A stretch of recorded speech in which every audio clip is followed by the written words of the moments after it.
Hey guys, welcome back. Okay, so 2 weeks ago-ish, my son celebrated his bar mitzvah. Yes, he's become a man. It's super exciting.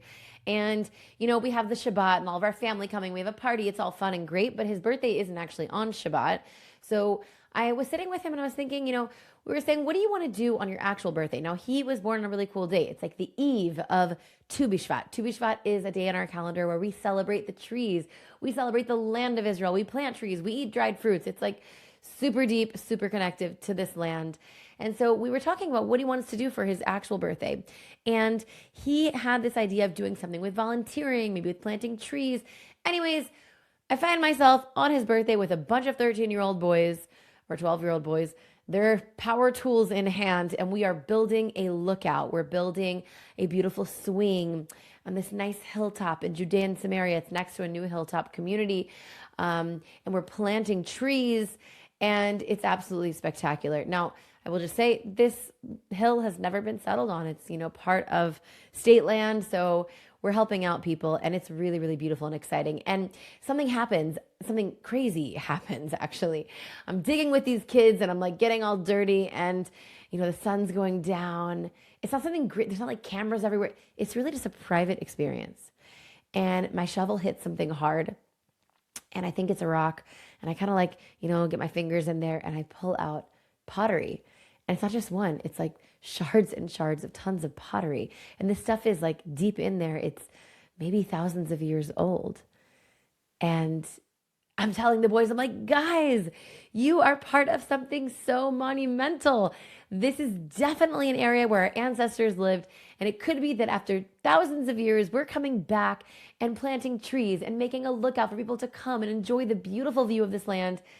And it's been waiting for us. We're continuing something ancient and great. Yofi, after I had that idea, I'm holding this like pottery in hand, and I have this strange, I don't know, thought that comes up. I'm like holding on one hand this sapling hasn't started its life as a tree yet.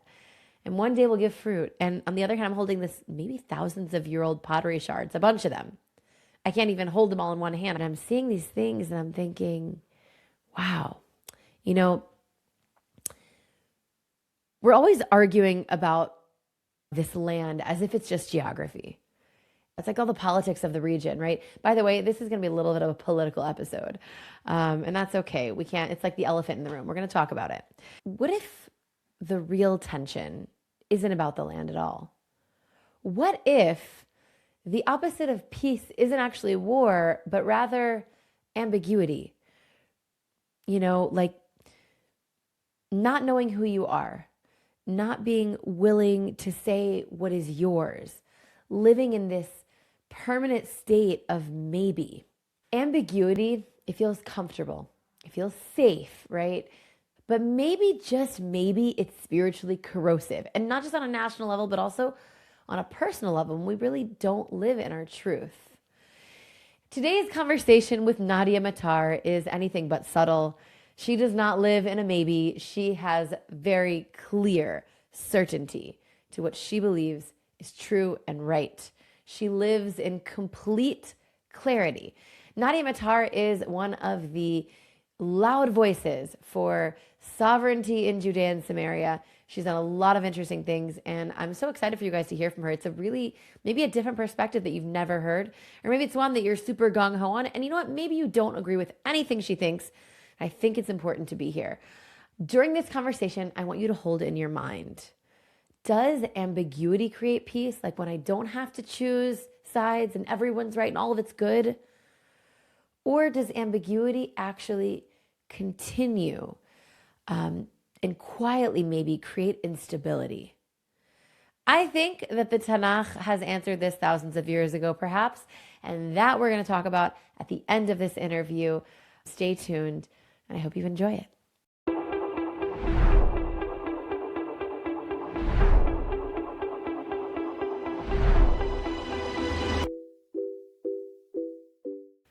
Okay, welcome back. And we have live with us one of the most incredible women of the Judean Samaria region, Nadia Matar. Nadia, thank you so much for joining us on our podcast.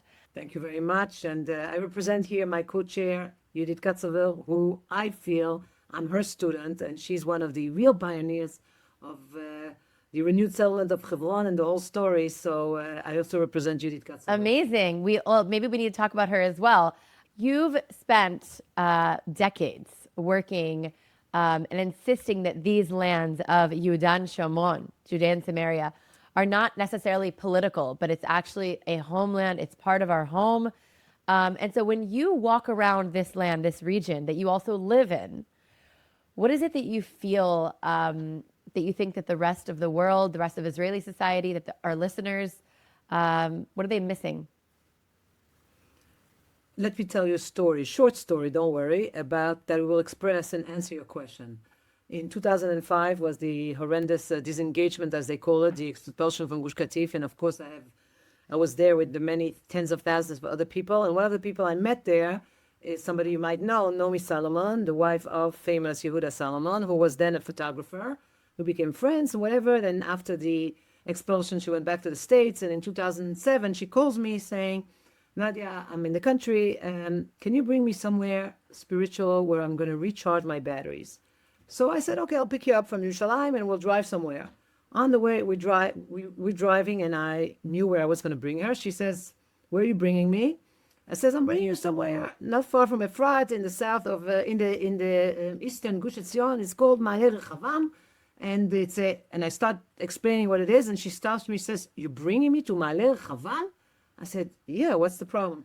You know my personal story with Ma'ale Rechavam? I said, no, you wanted the desert, you wanted to recharge your batteries, so I know the place.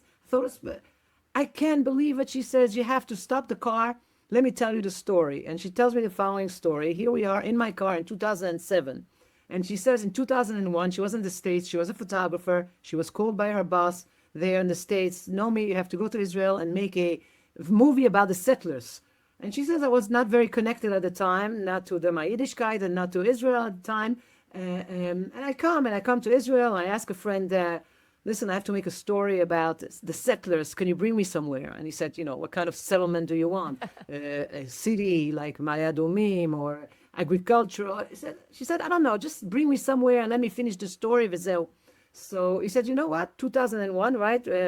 Minister Rechavan Zevi was just murdered. And in his memory and in his honor, a group of people I heard went to a hill somewhere in Tekoa, and not far from Tekoa.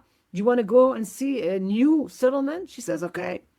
And she says, they're bringing me when it was a little bit winter, cold. There I was dressed like in New York or I don't know, in the States. And they bring me to this place, a few caravans, a few guys who all went to work. I stayed along with this one guy, and I kept on asking him, why are you here? We're like, what are you doing here? On a hill, there's nothing around you.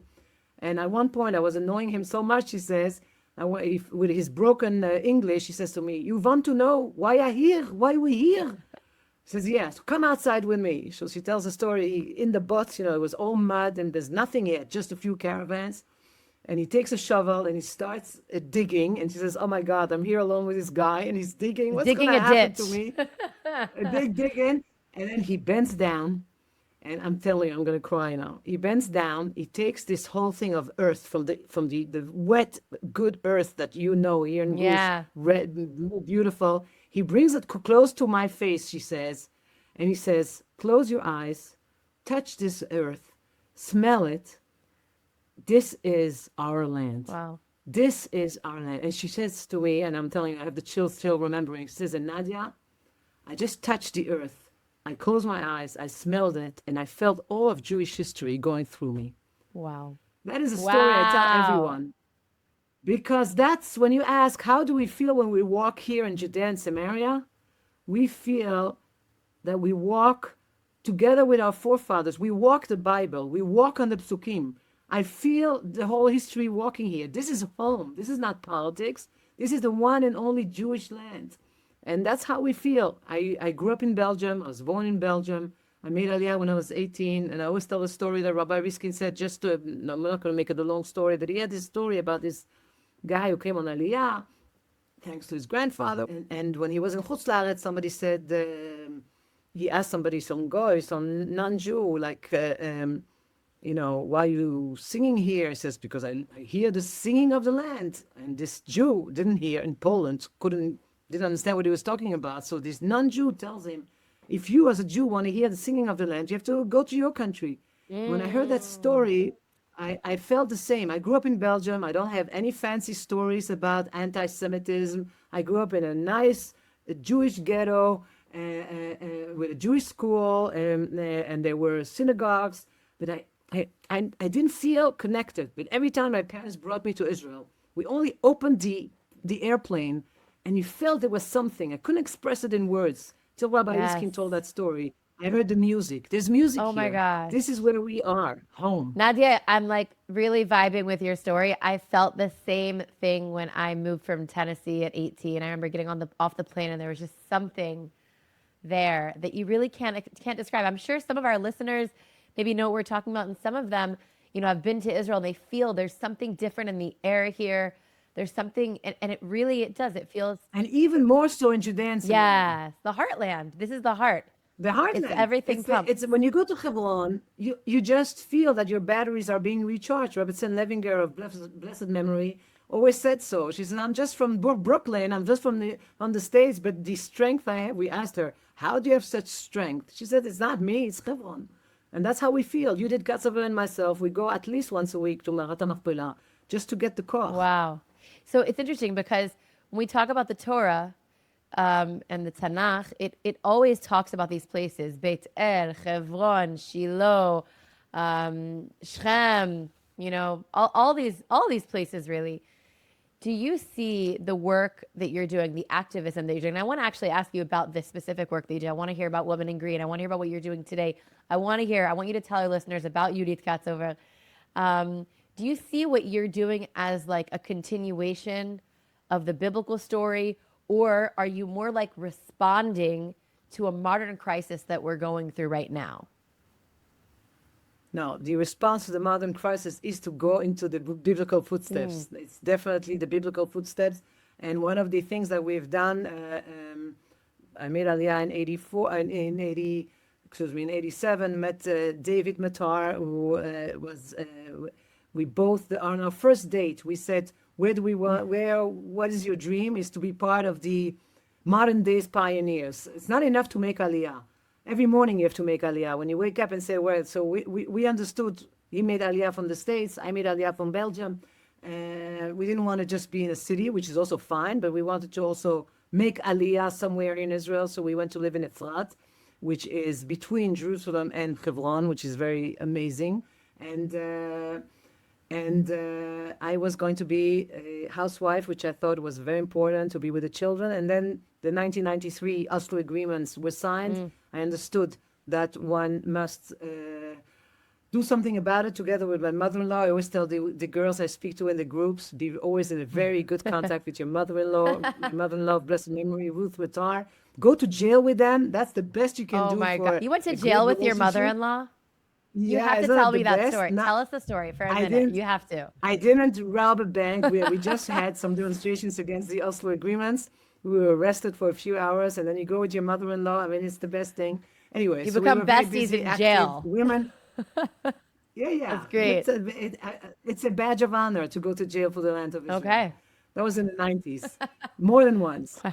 To do public service, to be in trialed, etc. Anyway, there was nothing more important and more moral to oppose the immoral Oslo agreements, if we talk about it a little bit seriously Yeah. now, when you think about it. A government that brings in a mass murderer, Yasser Arafat, with so much blood on his hands, and tries to pretend that the man has changed and that in order for peace we must give him weapons and we must give him land. I mean, obviously, the majority of the Jewish people immediately understood the The repercussions. travesty of it. It's like the Chamberlain agreements with Adolf Hitler. So Yasser Arafat was the modern day Adolf Hitler. Oh, yeah. Anyway, And the outcome was brutal. Anyone now the outcome looking was back brutal. thinking, Also, 2,000 Jews were killed because of the Oslo agreements, because of the naivete. It's a naivete of Jews who cannot understand that we have an enemy that teaches their children, and it's their religion. It's a holy mission to kill Jews and Christians and anybody who's not a Muslim. we see it all over the And Middle we East right now. Jews- I mean, Christians are being massacred and tortured all over the Middle East. All over. Yeah, and the Kurds and awful. it's unbelievable. Yep. Anyway, so you wanted to know what I did. So we created this movement with my mother-in-law, Women for Israel's Tomorrow, against going back to the Green Line, saying that all of the land of Israel belongs to us. We had those green hats. So the media called us Women in Green. I never liked the name. But then It came the stuck. disengagement or the uprooting from Gush Katif. My in-laws unfortunately fell ill. And Hashem made it so that I met this amazing woman called Judith Katzover, and we hooked up together, and she joined, and she is from that entire generation of people who after 67 understood that the government didn't know what to do with the victory of the 67 war. Yeah. When we returned to Judea, Samaria, Jerusalem, the Golan, Gaza, etc., and they together, under the leadership of Rabbi Levinger Zatzal and his wife, and Rabbi Hanan Porat, a whole group of people call themselves Hamitnachalim The in settlers. Hebrew, which is the most beautiful word in Hebrew. In English, it's mistranslated. Well, no, in as English, settlers. it's become politicized. Exactly. No, but why do they say settlers? Because they want to give the impression you took land from somebody else. The real translation is The inheritors of inheritors, the the land. inheritors, nachala. That's what we are. To make a long story short, Judith Katzover and her husband, they were part of this incredible movement of returning, they specifically to Hebron. One day, I suggest you interview her or about the We'd love story to of the have her. 13 women who, the 13 women in Hebron in Bet Hadassah. Yes. If you have any connections to Hollywood, this is It's a a movie. Has movie. to be It's made a about movie. that. When you go there, you're just like, It's a movie. yes, it is. So I had the privilege of meeting her, and when we returned from Gush Katif, we were very upset with what had happened, of course, but we saw that we can't stay home and cry because the next battle is Judea and Samaria. Yeah. We started fighting on different kind of hills together with our members, of course, with hundreds and hundreds of members and Gush Etzion people, a hill here, a hill there. We redeemed it. But at one point, Judith Katzover said rightfully in 2011, if we're going to continue only focusing on settling, we're going to lose this battle because the Arabs here we spent 6-7 years to save one hill here, another hill there, Shdema there, but meanwhile the Arabs are funded with billions of dollars given to them by anti-Israeli organizations and countries, and they're taking over every minute we speak. They take over another hill. We're not going to win this battle if we don't have another level, an additional level to settling. And she said in 2011, the right-wing camp doesn't have a political plan. We keep on saying no to the left, no to a Palestinian state. Don't give them You're not weapons. giving another option. Don't shake their hand. What is our Yeah. yes? You can't go in life also, in your private life. I'm not going to be a dentist. I'm not going to be a lawyer. So what are you? Who are define you? Said ourselves. Judith It's the Katzover in 2011. proactive. Who are we? Yeah. Yes. No, what is our plan? And that's when she said, we have to do what should have been done when we won the war in 67 and the government of Israel didn't do it, to apply the Israeli sovereignty over Judea, Samaria, and Gaza, by the way. Gaza is an integral part of the land of Israel, and it has to return to make Gaza Jewish. We have to make Gaza Jewish again. And she said, and that's when we started promoting the sovereignty plan. Over the years, we were busy with lectures, with conferences, with newspapers, and again, with all our many members and supporters and donors, without whom we would not do anything. And in 2014, something happened. The kidnapping of the three boys, Gilad, Eyal, and Naftali. That And was after they so were found, devastating.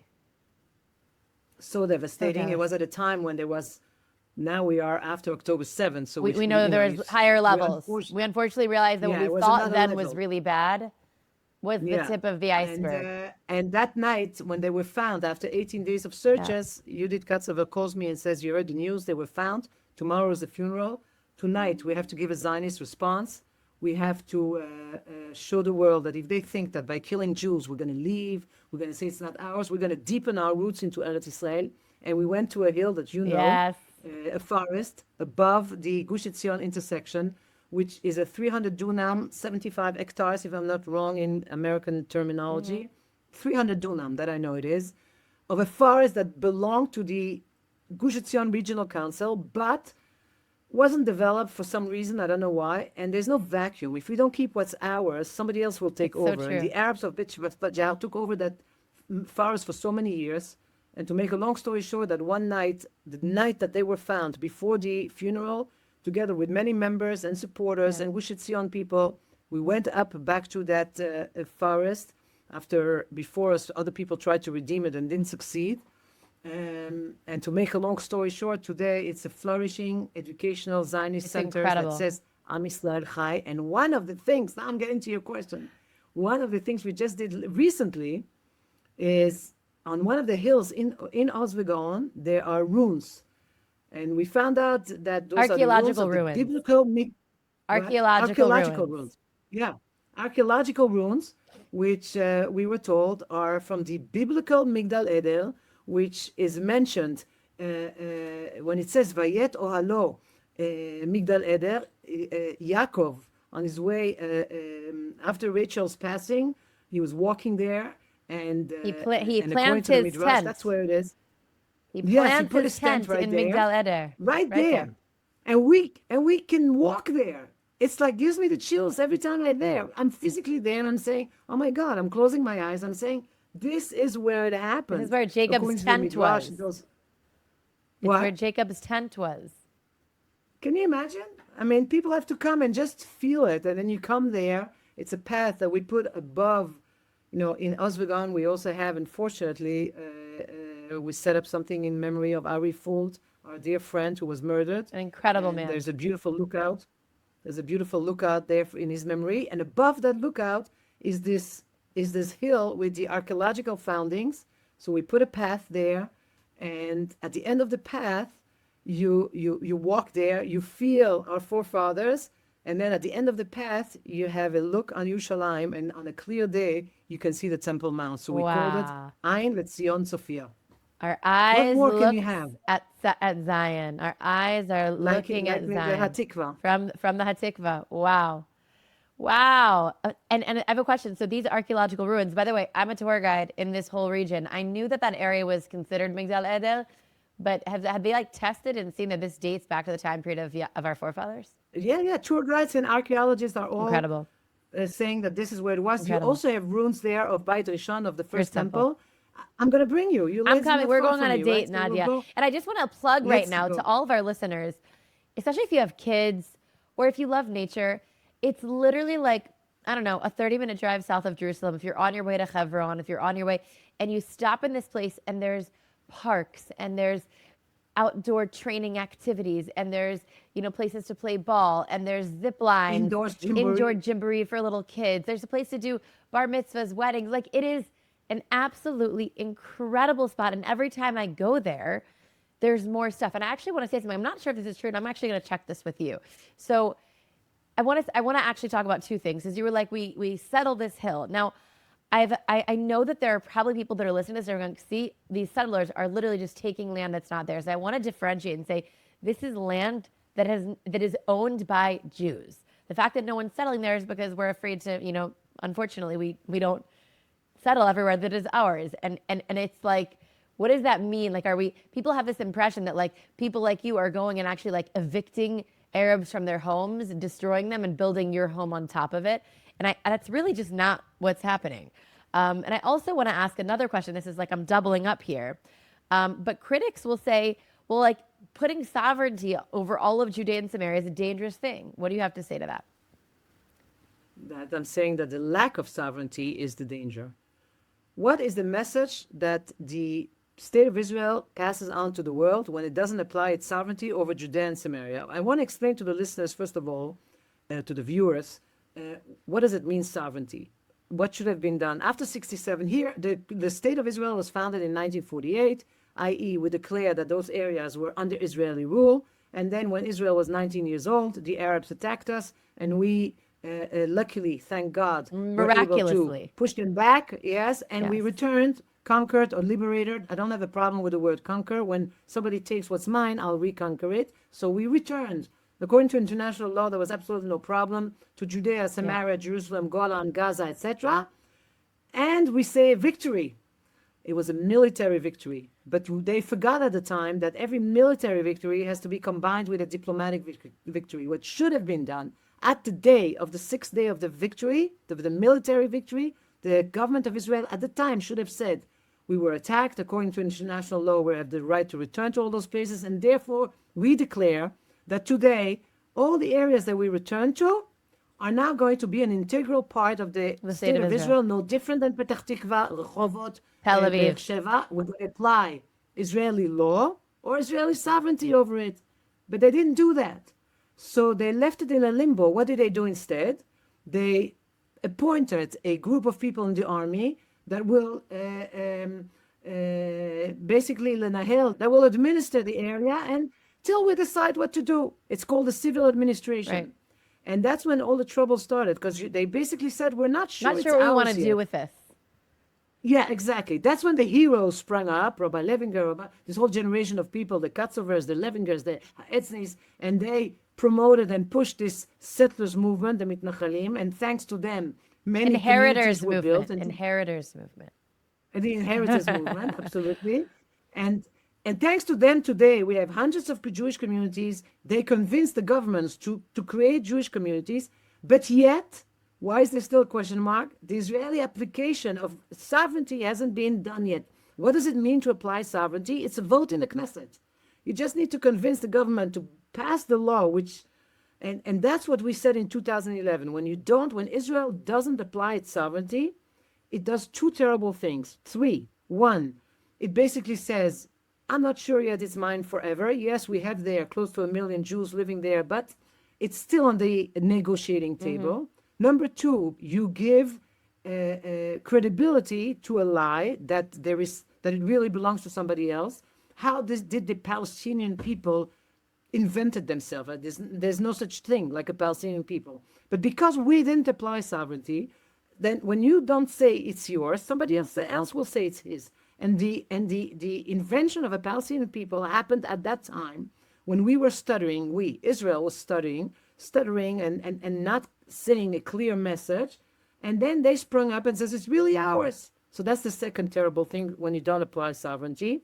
And the third thing, and the last thing, which is also terrible, is that when you don't apply sovereignty and you leave it in a limbo, you leave it open for people to come up to try to solve a problem. That's how the Oslo agreements came about. 1993, some Israeli, very naive leader said, well, there's a problem here. There's no sovereignty. There's two people here. Maybe we should come up with these Oslo agreements, divide it, make a Palestinian state. All this is because we didn't apply sovereignty. I think it also does an and of course, injustice. I'll tell you the truth is, of course, there are many Palestinians who definitely want to see all of us murdered. But they're also the ones that are suffering under the Palestinian Authority, and they're also in the limbo. Like, I would imagine that the situation, even for, like, when I read through Tanakh, I do see the stories of, like, some of, like, David's brave men who weren't Jewish, who were Gerim Toshavim, who were foreigners, who were not Jewish, who lived in the land from different peoples, and they were part of the fight, part of the government, part of supporting the people of Israel. And I think, like, would it have been different if we would have said, yes, this is sovereign Israel. You want to be an active, pleasant neighbor that wants to stay and have Israeli citizenship? Go for it. If you're trying to murder us, you have to leave or die. I completely agree. I don't know about citizenship. I agree about residency. And October 7 was a big eye-opener. And when we found out that not only all the Gazans were part of the murder, or at least supported or took part of it, but in Judea and Samaria, there was a poll that 84% of the Arabs in Judea and Samaria were in favor of it. So 84% of the Arabs of Judea and Samaria will not be able to continue to be my neighbors. But the 16% that you speak about of Arabs who want to be in Israel, who want to be with us, we have to liberate them from the Palestinian Authority. We have to liberate them from the terrorists. And if they are willing to be ger toshav, as you called it, and respect Israeli sovereignty, vakasha, we will have to each case and each family will be checked. But first, let's make sure that 84% of the Arabs in Judea and Samaria who are in favor of a murder, when we see 10 Arabs in the street, we know that 8 of them are willing to behead Jews, put Jewish babies in ovens. I apologize for putting this in words, but people already forgot what happened. But 2 of them are good guys. So first, let's make sure the 8 guys are gone and they go to another country. There's 22 Arab countries. There's 59 Muslim countries. There's no problem in relocation. It happened all over history. It's not, it's a normal thing that people do not want murderers in their backyard. And the nice people, the 16, 14% of Arabs who are willing to live under Israeli sovereignty, ahlan v'sahlan. Yeah. It was very eye opening, actually, when I remember when we were being attacked for the first time by rockets from Iran. And I could literally hear out my window from Bethlehem cheering, just cheering. And I'm thinking, really? They're shooting rockets at you guys too. Like, it was wild. Like, I couldn't, I'm thinking, like, I'm trying to put my kids in a safe room, trying to get everyone. And I remember looking at the sky, my window was open. I could just hear this, like, it was shocking, actually. It's very hard for us to Yeah. understand the mentality of Yeah. people who don't care to who very often those people who promote some so-called peace agreements, they think that if we give them a good life, good economy, that they will be able to want to live with us in peace. But they're not. They have ideology, and their Yeah. ideology says make Israel weak so that we can destroy Israel. But then that's only step one. The next step, I have a flag. I forgot to show it to you. I'll bring it to you when you come and visit us. It's a Palestinian flag that was in Bethlehem, flown over the head of Desmond Tutu at the time, with Arabic on it. And he obviously didn't know to read Arabic. He was a Christian, right? And they pretended that they were nice to the Christians at the beginning of the Oslo agreements. Now there are no Christians in No, Bethlehem. they're Christians, 'cause but they a were lot kicked less. out. Very few, And they very and few. they suffer a lot. I have Christian friends And they in suffer. Bethlehem. They're very few. They Most of them left, or suffer. most of them were made to Yeah. leave. And on that flag, there's in Arabic, Yom, I learned it by heart. Yom السبت اقتل اليهود, Yom الوحد اقتل النزاري. On Saturdays, we will murder the Jews, and on Sundays, we will murder the Christians. That's the plan. First, let's destroy Israel, and then we'll Wow. destroy Europe and turn it into Eurabia. I spoke to a Belgian anti-Israeli journalist, okay? And I'm Belgian, right? So she Must have interviewed been me. fun. I said, you know what? You have to be on my side, not for my sake. We have God on our side.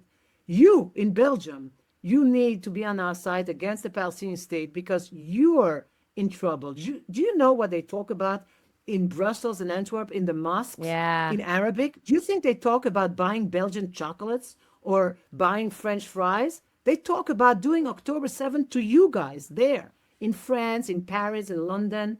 So you should be against the Palestinian state for your sake because they're going to turn Europe into Eurabia. Yeah, yeah, it's crazy.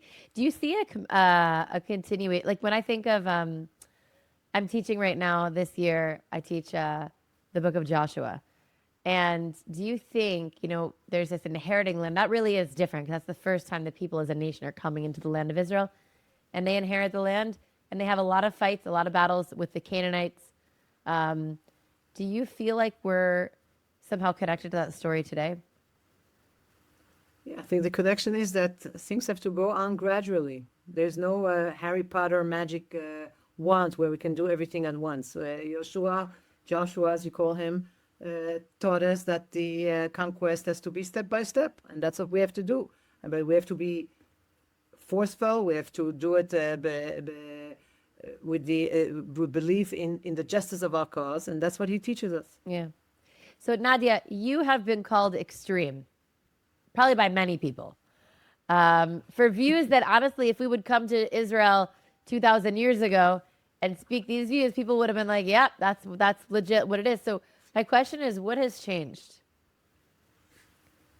I think that you could say that up until October 7th, maybe some people call me extreme in the sense that I have very extreme love for the land of Israel.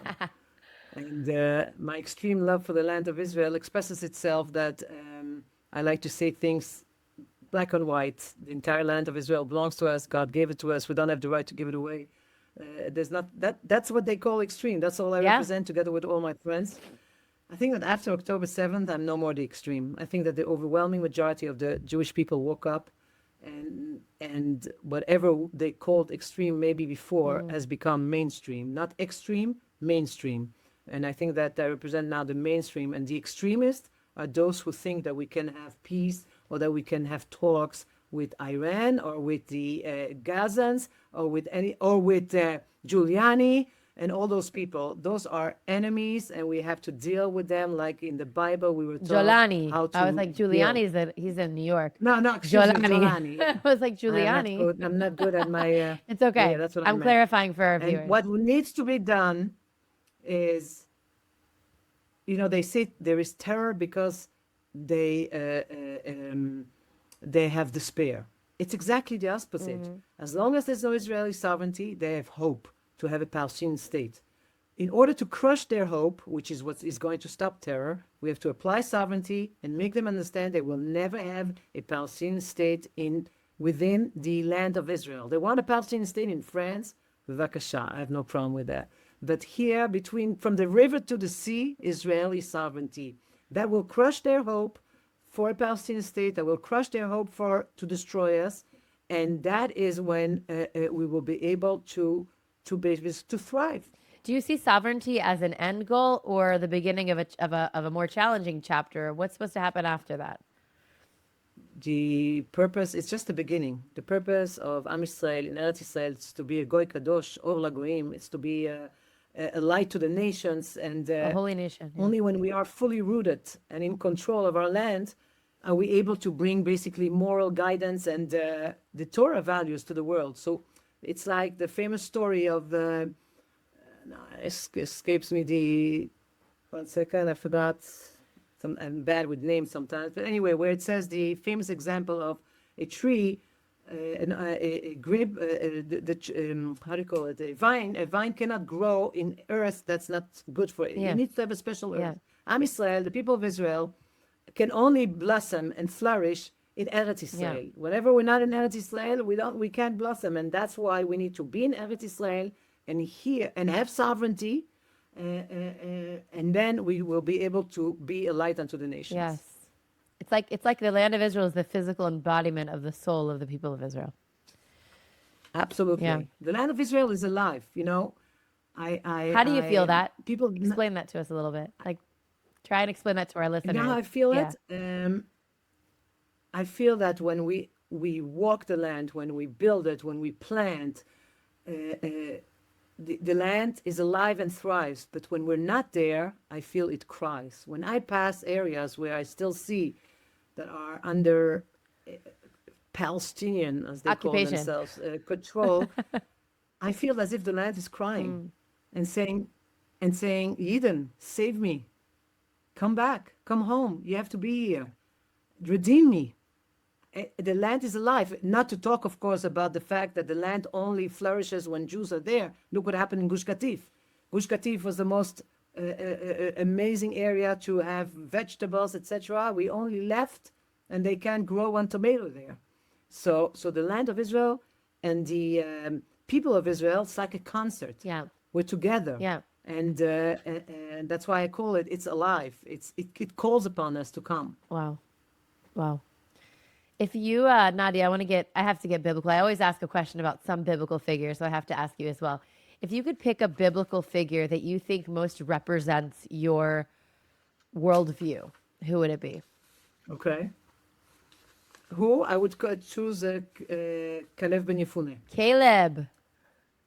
one of the 10 spies. Yeah. Why? Because, first of all, he was not afraid to be a minority voice, which I felt I was for many years when we opposed the Oslo agreements, and people were saying, what are you talking about? There's going to be peace. And we learned from Caleb ben Yefune that not to be afraid to be a minority voice. And he did not listen to all the others who were so-called big leaders. And he was not afraid to say the truth. And most importantly, he went to Hebron and he got the koach from Hebron. And he said, Alo na'aleh v'yarashnu ota. When you say v'yarashnu, the word is inherit and possess. Yarashnu is sovereignty. So I connect to Caleb ben Yefune. And when Yudit and I, whenever we have a project, we always go to Hebron. We always say that we coming to get of course, the blessing from Hashem, but also the koach from Caleb ben Yefune and Yehoshua ben Nun. Okay. I want to do a little bit of rapid fire because I'm so fascinated with all of your, yes, that means you have to answer all these questions really fast. We're gonna get a bunch in there, but it's been such a pleasure so far, and I would love to keep asking you a million questions because I'm thoroughly enjoying this conversation. But I'm gonna also invite people to come hang out with you in real life. Okay, you ready?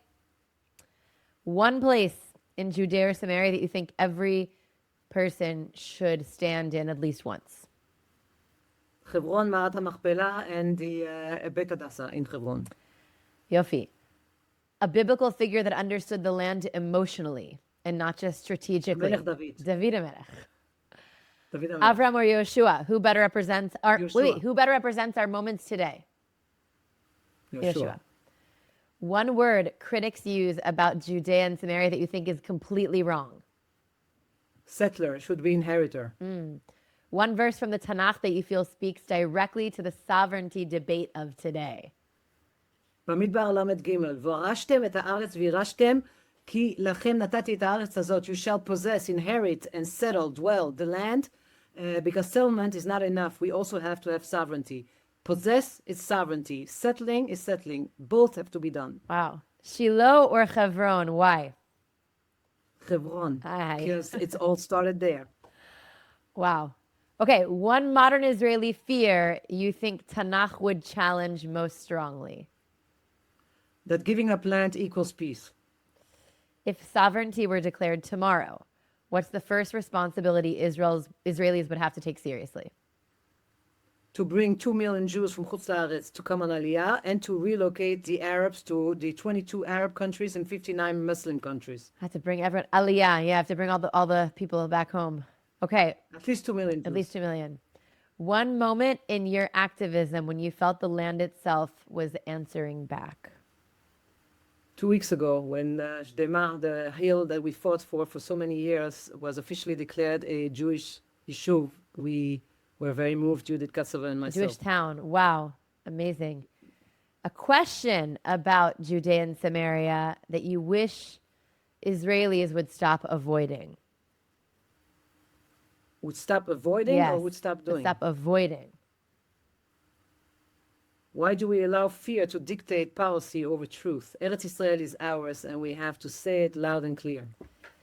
Nadia, it has been so fascinating, so wonderful. Thank you so much for your voice, for your strength, for your personality, and for your stories. I'm going to just call to everyone who is listening to come see how this land is flourishing, thanks to really strong women. We live in biblical times, mamash, and Yes. in a prophetic time of Geulah. And we have a generation of Israelis showing courage and bravery like never before, rising like lions and lionesses. And the challenge is, of course, for our leaders to match the people's bravery Yes. and lead in truth and fulfill the mitzvah of V'orashtem v'yishavtem Am Yisrael Chai. Amen. Okay, so let's get back to our question for a minute. What if the opposite of peace isn't war, but rather it's ambiguity? Because when you open up the Tanakh and you dive deep into this wonderful book, what you'll notice is that the Tanakh is not afraid of struggle, not afraid of conflict. What it is deeply afraid of, and it teaches us, is that confusion, lack of clarity, lack of definition. In fact, the first national crisis is not really a war. If we once we're in the desert, we're out of Egypt, it's actually ambiguity, right? Take us to the book of Numbers, Bamidbar, chapter 13, Yud Gimel. We have a story of the spies. The spies are sent off into the land of Israel. And what happens? If you just listen to their words, they talk about the beauty of the land. ויספרו ויאמרו באנו אל הארץ אשר שלחתנו וגם זבת חלב ודבש הוא וזה פריה. We came to this land that you sent us to, and it is indeed flowing with milk and honey, and this is its fruit. But the people who live in this land are fierce, and the cities are fortified and very large. We even saw the descendants of the Anak, the giants there. They don't say there's no land. They don't deny it. They don't deny the beauty of the land. They don't deny the fruitfulness and the beautiful fruits of the land. But they say we can't. They say it's complex. They say maybe this isn't for us. They start getting confused. The clarity, the truth aspect is a little bit stuttering when they start seeing the complexity, the challenge. And that is a problem. And then what happens? What I would say, I define this ambiguity. It's on one hand really, really beautiful and really great, and also we don't know if we can do it. And then what happens to the nation? The panic spreads like wildfire. People are like, oh my gosh, what are we going to do? We're going to go to this land. We're going to die. And then suddenly the foundations of that clarity of God says, this is your land. You're going in. You got this. I am going to give it to you. That kind of dissipates. When the identity becomes unclear, fear fills that vacuum. The Torah does not portray the spies as evil villains or even low people. These are leaders of the nation. And they allowed uncertainty to seep in, and that leads to spiritual catastrophe. Because a nation can survive enemies, a nation can survive wars, but if it can't define itself and its values and its clarity, that indecision itself is something that can make everything fall apart. Nadia, in our discussion, chose to talk about Kalev, one of the spies, and Kalev ben Yefuneh. And that's her biblical parallel, as she said. And that matters. And what does Kalev actually do? So if we read right after that, Kalev jumps in and he says, Alona alev erashnota ki nochala. We will go up and inherit it because we can. One sentence. He doesn't give military strategy. He doesn't, it did not begin with me. That's inheritance. We will inherit it. It didn't begin with me. It doesn't end with me. And I don't get to treat this idea of God saying, this is yours casually. Inheritance is a responsibility across time. Kalev does not erase the complexity. He does not erase the fact that there's going to be war. It's going to be complex and challenging. He erases ambiguity. This is what's right, and this we can do and we will do. Clarity has gravity. It anchors people. It keeps us in the know, like where we're going and what we want and what's true. Ambiguity, it kind of like floats us around and we're not sure here or there. And that floating can cause panic. It can cause lack of direction. It's interesting because when we then go into, 40 years later, Yoshua actually comes into the land. The conquest is a gradual one. It's not something that happens overnight. It's something that takes years and years. And it's gradual, but it's never undefined. It's never like, Yoshua doesn't be like, hey, let's just see how this goes. Or maybe we'll revisit this part later. Maybe we'll retreat. Maybe let's keep all of our options open. Maybe we'll go back to Egypt. There's never this question of what's the right thing to do. Every step is directional. And here's the Tanakh insight. Peace in Tanakh is not absence of struggle. It is alignment with purpose. In fact, the Hebrew word for peace is shalom, which comes from the word shalem, which means whole.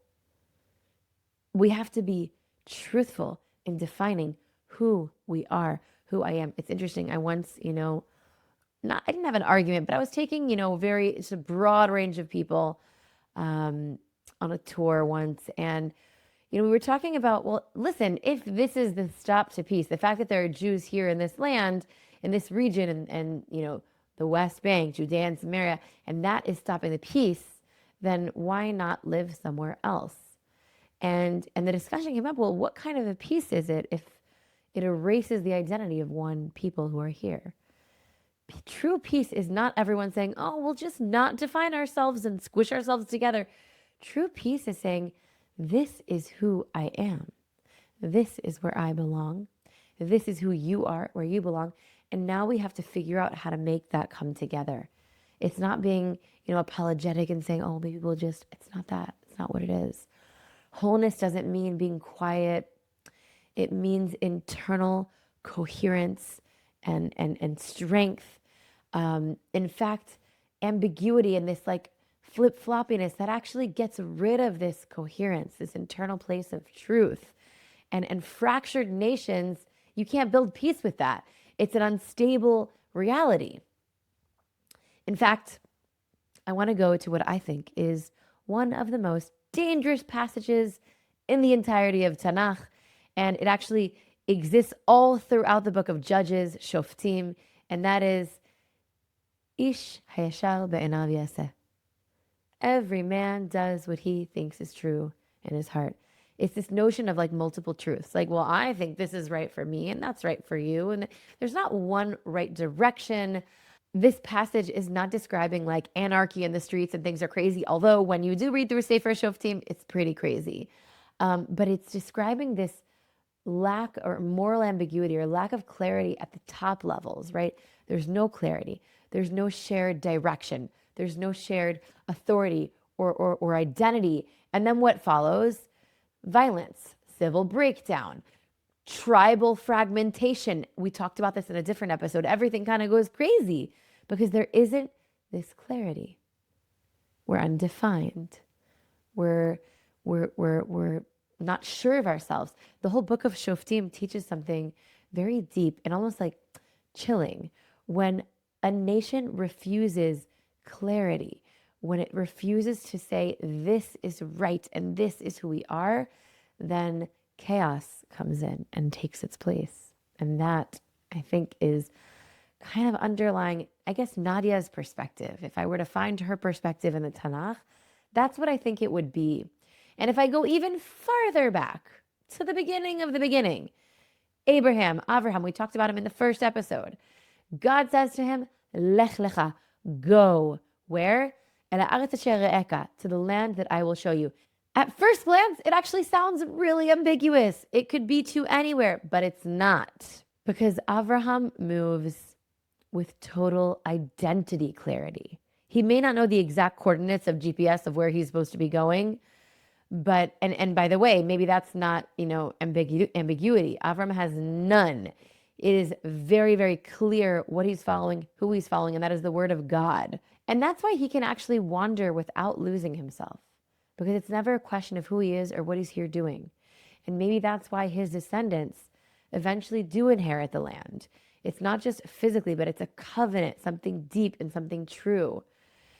And now let's get to the psychology. Why is it that ambiguity actually feels like peace? It feels like the right answer. And there's a psychological layer here, right? It feels gentle. If you don't declare something, then I don't have to build it. If I don't own something, it's not mine, then I don't have to take, any responsibility for it.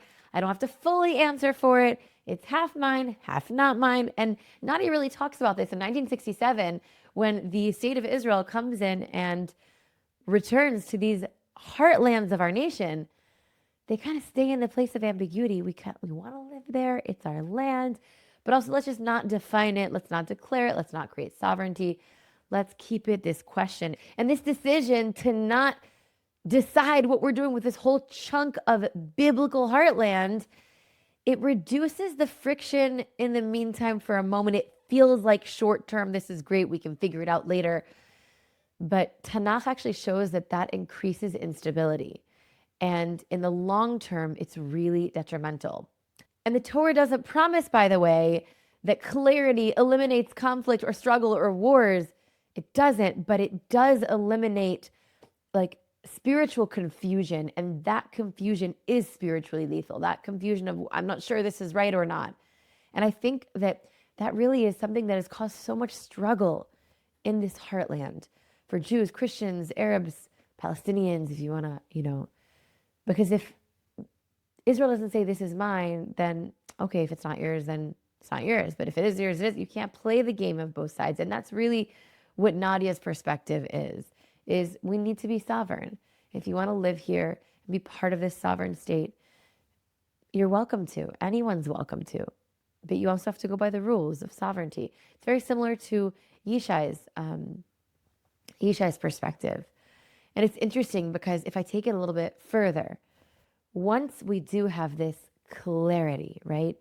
When Bnei Israel, the people of Israel, finally settle the land, and we have the land under David and Solomon, these magnificent, glorious kings, something extraordinary happens.